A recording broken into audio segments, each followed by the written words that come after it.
Parmi les près de 250 éditeurs présents au salon, vous reconnaîtrez sûrement ceux dont la réputation n'est plus à faire.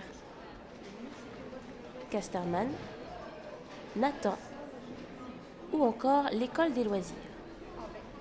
Mais en vous promenant dans les allées, vous serez peut-être attiré par un stand au nom peu évocateur.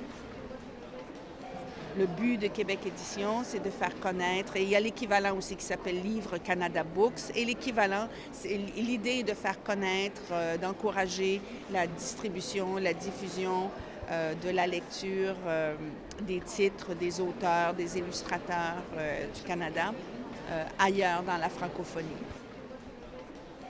Permettre aux petits éditeurs québécois de se faire une place sur le marché français, c'est également le travail de Sylvain Noël. Moi, je représente Québec Édition. On est deux à travailler pour Québec Édition. On accompagne en fait les éditeurs québécois qui sont membres de cette association en fait, qui permet aux éditeurs d'être présents dans les salons à l'étranger. C'est une vitrine, je dirais, pour les éditeurs de se regrouper plutôt que d'être chacun sur son stand. Du coup, on les accueille.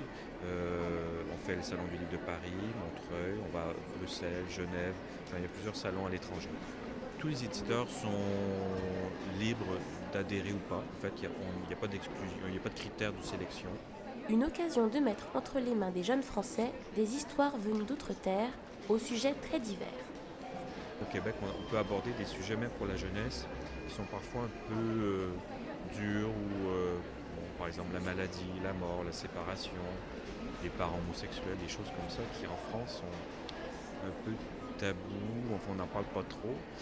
Ça change, mais alors que nous, il y a quelques années déjà, c'est des sujets qu'on aborde de front, sans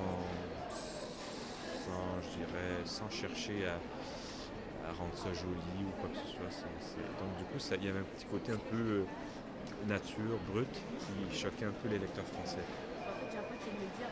Un collectif d'éditeurs donc, prêt à chambouler les codes de la littérature française pour notre plus grand plaisir à découvrir jusqu'au 7 décembre.